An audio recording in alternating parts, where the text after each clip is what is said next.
Hey guys, CRF, Lawn Care and Landscaping here. Just working around the house, getting some things done, getting ready for the season. It's April 1st.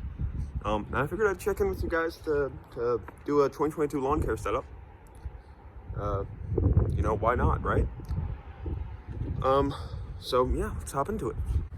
So for starters, I run a 2008 Ram 2500 Mega Cap with the 5.7 liter Hemi. It has 162,000 miles, just over that, I believe. Broke that today, or no, not today. And I'm a big Dodge guy, but to each their own, right? To each their own. Then for trailers, I run a 2021 Belmont 6x12 utility trailer with the closed walls, which is nice for minor landscaping, but you really want a dump trailer for something too big. And then hopping over to handheld equipment, a PAS 2620. I want to say this is my third year using it. Love this thing. You couldn't make it stop running if you wanted to, it feels like. Then I have the Darwin's grip, because honestly, if you're over 6 feet, get a Darwin's grip. Just save your back. It's not worth losing your back, as well as it's just a more enjoyable experience. Like, why wouldn't you? You know what I mean? And then since it's a PAS system, a Pro Attachment Series system, Pro Attachment System, I believe is just what it's called. I have the hedge trimmer attachment. Works like a gem. If you attach it right. I used to not attach it right, and it would slip, and it was just a pain.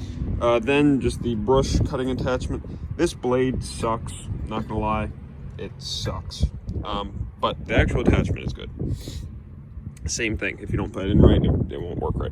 Then the bed redefiner, I think you can put an edger on this, although I usually string trim edge. I guess if it really needs it, then I'll get the metal edge out.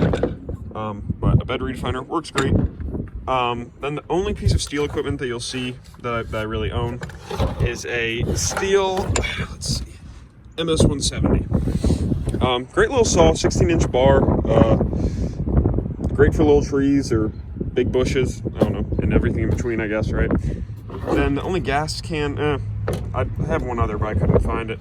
The main gas can that I use, because my mower that I'll get to has a 12-gallon tank. I just don't find the need to fill it up, or to fill it up throughout the day. In the morning I do, or in the evening.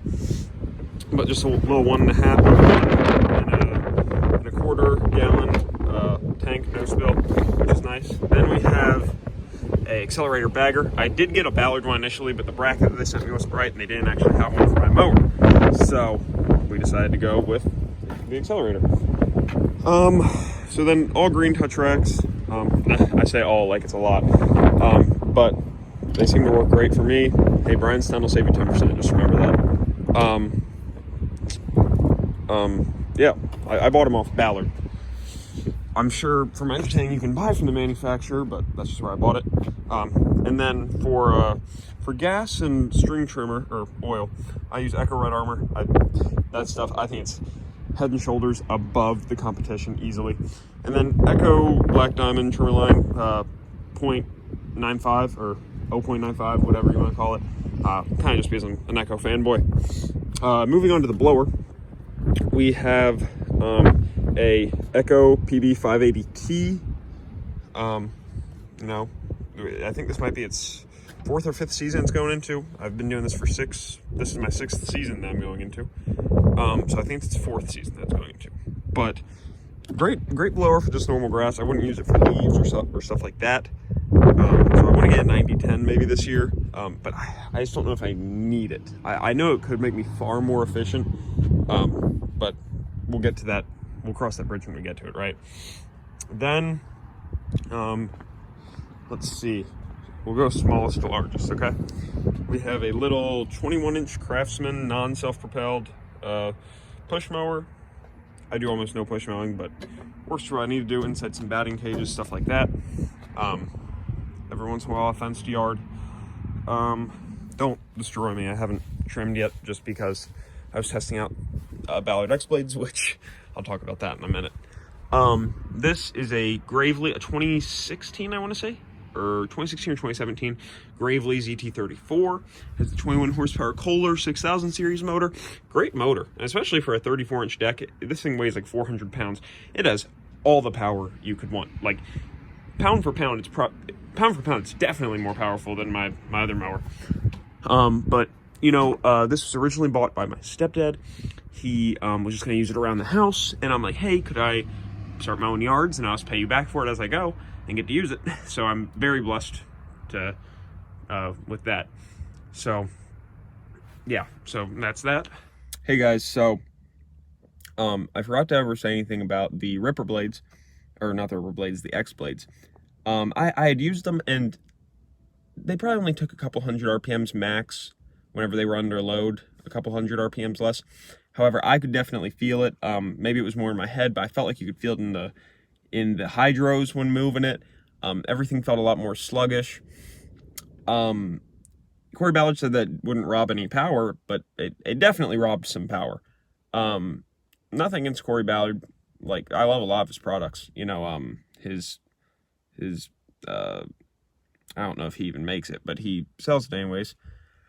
Darwin's grip, that's one of my favorite things that I've ever used, one of my favorite innovations in lawn care ever.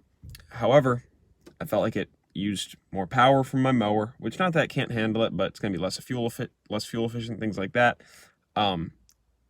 It's definitely not helping the spindles. I don't know if it's hurting the spindles. It's definitely not helping them.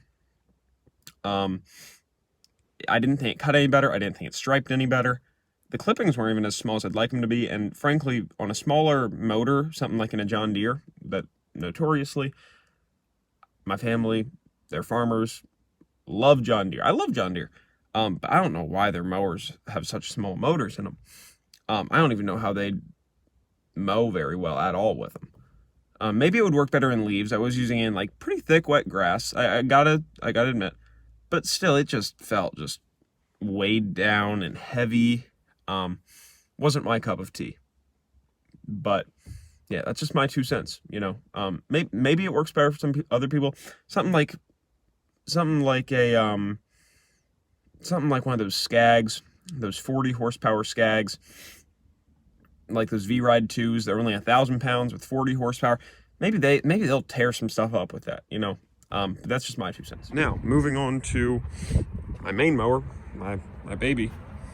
This is a 2021, I want to say, Bad Boy Rebel with the 61-inch deck, 36 horsepower carbureted Vanguard motor, so you can see there.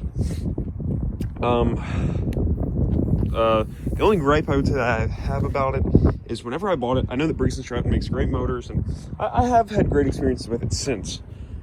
However, when I bought it, there was a seal on it wrong or something, and it was leaking oil, you know, and you can still kind of see it if you look for it down in the engine bay, at nooks and crannies.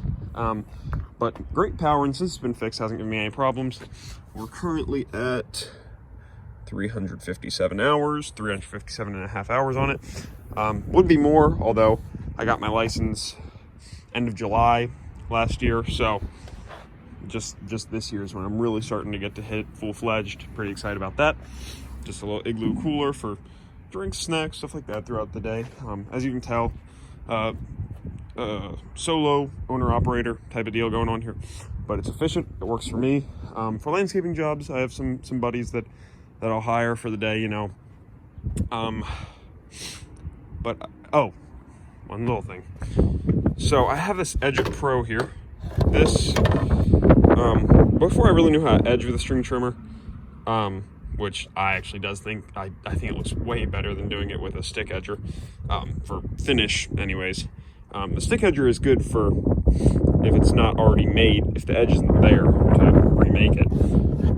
But this, it just would sit in and just roll, you know. Has little bearings in there, grease, you know. And it was nice. Although the only problem is it sucks down almost like a mower deck, and it creates a vacuum, adds some weight, and from it sucking down, it makes it feel heavier like that as well. So you can't get in as tight of spots, but it was great to learn on, you know what I mean? One last thing. And then this bolt on this striping kit, it had fallen out. So you see how it's like that? Well, over here, over right there, oh, as you can see, Jesus is king, you know, of course. Praise God, you know. As you can see here, this is a normal hand tightening thread. Well, I had a problem where it always vibrated loose, and one time I was mowing like 7 baseball fields in a day, and you're on your mower all day and you don't really look at it, and next thing you know, it's not there. So my dealer, he put that in there. Speaking of which, when it comes to bad boys, I live in South Central PA. Definitely probably going to buy a Skag Toro or Exmark next, I'm thinking. The mowers themselves are great. Like, I think that they're just as good, if not better, than Skag Toro Exmark. The only problem is dealer support is not what Skag Toro and Exmark are.